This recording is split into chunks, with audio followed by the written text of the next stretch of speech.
क्या सचमुच Robert Downey junior captain America 4 के अंदर वापस आने वाले हैं? वेनम 3 का कौन सा खास डिटेल रिवील किया गया है जो उसे मार्वल सिनेमैटिक यूनिवर्स से जोड़ता है? स्पाइडरमैन अक्रॉस द स्पाइडरवर्स के अंदर कौन कौन से कैंसिल यूनिवर्सेस थे जिन्हें मूवी के अंदर इंक्लूड नहीं किया गया? जानेंगे डेडपूल 3 के कैरेक्टर्स के कुछ नए कॉस्ट्यूम्स के बारे में। और फाइनली कौन सी कास्टिंग से बात कंफर्म हो चुकी है कि बेन एफ्लेक का डेयरडेविल डेडपूल 3 मूवी के अंदर दिखने वाला है। Hey guys, welcome to the Gamoco news episode number 25। और आज की इस वीडियो में हम इसी हफ्ते के कई सारे ऐसे ही गर्मा गर्म अपडेट्स आपके लिए लेकर आए हैं, जिसको एंजॉय करने के लिए हेडफोन लगा लीजिए और आराम से बैठ जाइए। हे गाइस, मेरा नाम है पंकज सागर और आपका स्वागत है गेमोको हिंदी की कॉर्पोरेट वीडियो में। Now without wasting any more time, let's get started.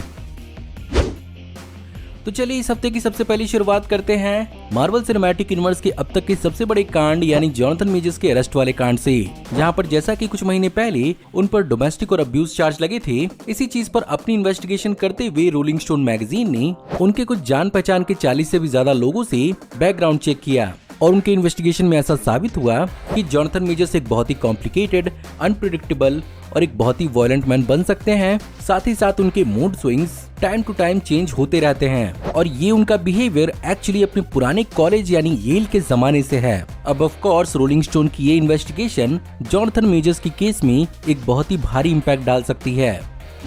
इसके अलावा जैसा कि कुछ हफ्तों पहले तक ये बात कंफर्म हो चुकी थी कि मार्वल सिनेमैटिक यूनिवर्स के फ्यूचर में फैंटास्टिक 4 के रीड रिचर्ड्स के रूप में एडम ड्राइवर और सू रिचर्ड्स के रूप में मार्गो रॉबी देखने को मिल सकती हैं। अब इस बात की खबरें निकल कर आ रही हैं कि शायद इन दोनों एक्टर्स को अब कंसिडरेशन में नहीं रखा गया है और इनके बजाय शायद किसी और को इन रोल्स के लिए ढूंढा जा रहा है। और रिपोर्टेडली यहाँ पर सू रिचर्ड्स के रोल के लिए वेनेसा कर्बी को अप्रोच किया जा रहा है। और जब मार्गो रॉबी की बात हो रही है तो उनकी आने वाली बारबी मूवी के बारे में भी बात कर लेते हैं, जहां पर ट्रेलर में दिखाया हुआ उनका पर्टिकुलर हील वाला सीन एक्चुअली पहले शायद फुल्ली सीजीआई होने वाला था, जहां पर उसे बेसिकली बारबी डॉल्स की तरह बिल्कुल ही प्लास्टिकी वे में दिखाया जाता। पर यहाँ पर डायरेक्टर ग्रेटा गर्विंग ने इस चीज को चेंज करवाया और यहाँ पर मार्गो रॉबी के ओरिजिनल फीट को दिखाया गया। बाय द वे, इस पूरे की पूरी सीक्वेंस को करने में 8 टेक्स लिए गए थे।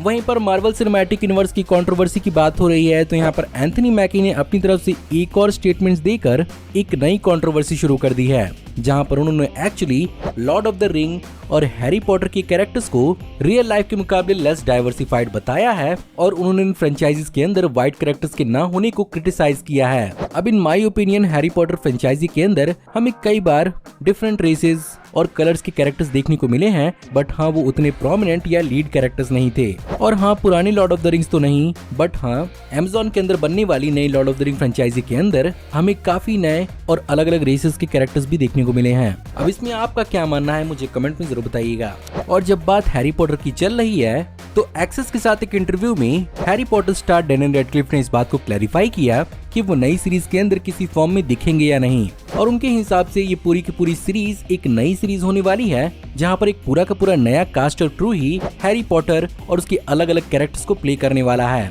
तो उनके दिखने का कोई भी सेंस नहीं बनता है, बट फिर भी आप मुझे बताइए कि क्या आप उनके कैरेक्टर को इस सीरीज के अंदर किसी फॉर्म में देखना चाहेंगे।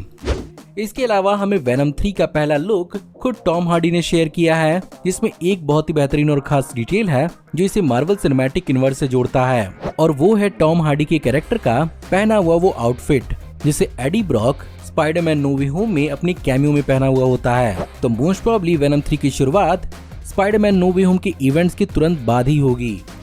इसके अलावा मार्वल सिनेमैटिक यूनिवर्स की तरफ से एक और बहुत ही डिप्रेसिंग खबर निकल कर आ रही है, जहां पर हो सकता है कि आप में से बहुत सारे लोग चार्ली कॉक्स को as Daredevil Marvel cinematic universe के अंदर देखने के लिए बेचैन हो, पर डेयरडेविल के stunt double Chris Brewster fans को एक बहुत बड़ा झटका दे रहे हैं, जहां पर उनके हिसाब से Marvel cinematic universe Daredevil born again के साथ एक बहुत बड़ी मिस्टेक कर रहा है, जहां पर उनके हिसाब से यहाँ पर मार्वल स्टूडियोज नेटफ्लिक्स के अंदर मौजूद डेयरडेविल के कास्ट को छोड़ के बिहाइंड द सीन इन्वॉल्व और किसी क्रू मेंबर को हायर नहीं कर रहा है, जिन्हें एक्चुअली अच्छे से मालूम हो सकता है कि डेयरडेविल को एक्चुअली हैंडल कैसे करना है। और उनके हिसाब से शायद यहाँ पर शी हल्क वाले डेयरडेविल को ही एक्चुअली सीरीज के अंदर भी अडॉप्ट किया जाएगा।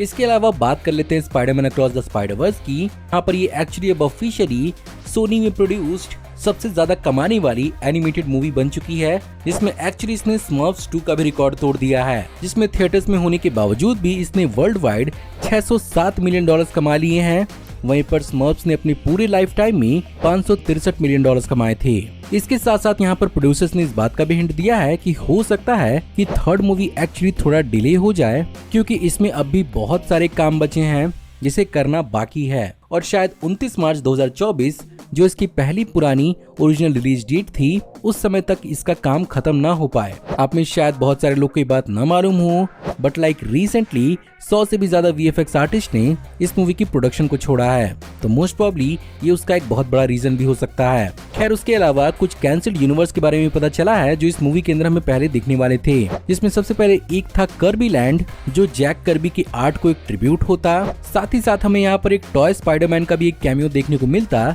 जिसे एक बच्चा अपने हाथ में लेकर उसे खेल रहा होता, और ये बेसिकली उसके यूनिवर्स की एक खासियत होती, बट इसे भी कैंसिल कर दिया गया।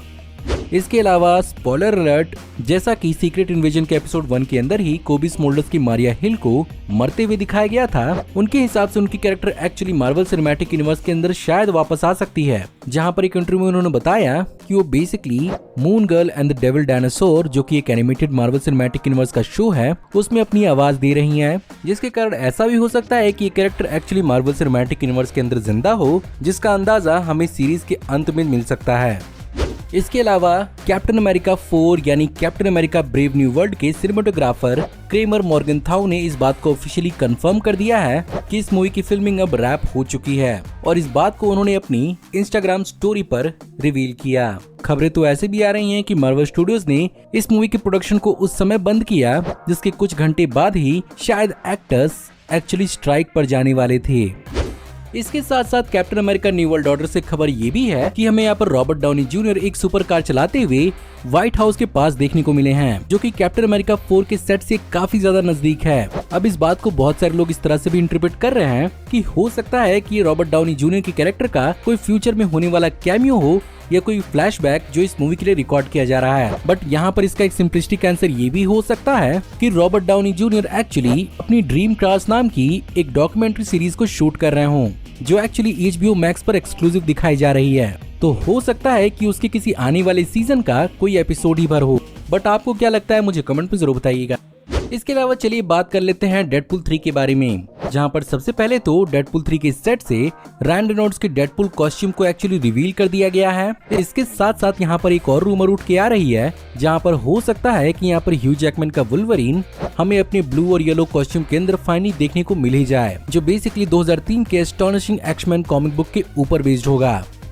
इसके अलावा अगर बात करें मिशन इम्पॉसिबल डेड रेकनिंग के बारे में, तो अपेरेंटली इस मूवी को काफी अच्छा रिसेप्शन मिल रहा है, और क्रिटिक्स के हिसाब से मिशन इम्पॉसिबल फ्रेंचाइजी की ये एक नियरली परफेक्ट मूवी हो सकती है। और तो और इसे रॉटन टोमेटोज पर हाईएस्ट रेटिंग मिल चुकी है, जो कि है 98%। तो अब फैंस इसी बात का अंदाजा लगा रहे हैं कि क्या ये मूवी एक्चुअली टॉम क्रूज की दूसरी टॉप गन मूवी को टक्कर दे पाएगी। अब वो तो आने वाला वक्त ही बताएगा।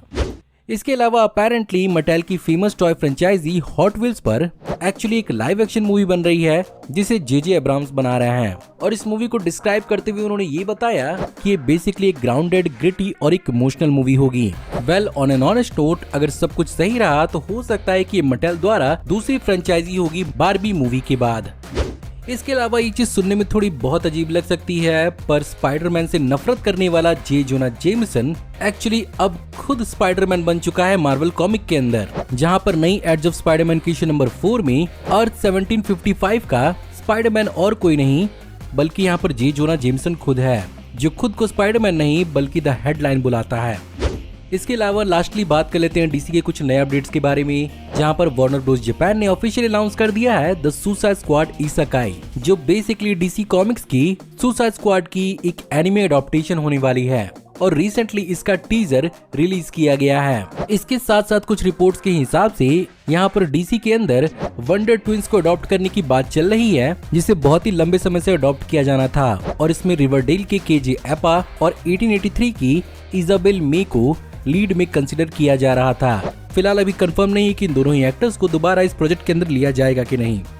इसके अलावा जैसा कि कुछ हफ्ते पहले रूमर उठ रहे थे कि बेन एफ्लेक का डेयरडेविल हमें डेडपुल 3 के अंदर देखने को मिल सकता है, क्योंकि यहाँ पर बेन एफ्लेक डेडपूल 3 के सेट पर स्पॉट किए गए हैं। अब इस चीज को काइंड ऑफ कंफर्म करती है एक नई रिपोर्ट, जहां पर इस बात को ऑफिशियली कंफर्म कर दिया गया है कि जेनिफर गार्नर, जिन्होंने बेन एफ्लेक की डेयरडेविल और इलेक्ट्रा स्पिन ऑफ में इलेक्ट्रा का रोल प्ले किया था, वो इस मूवी के अंदर ऑफिशियली जुड़ चुकी हैं। तो इस बात की शायद कंफर्मेशन हो गई है कि हमें यहाँ पर बेन एफ्लेक का डेयरडेविल भी देखने को मिल सकता है।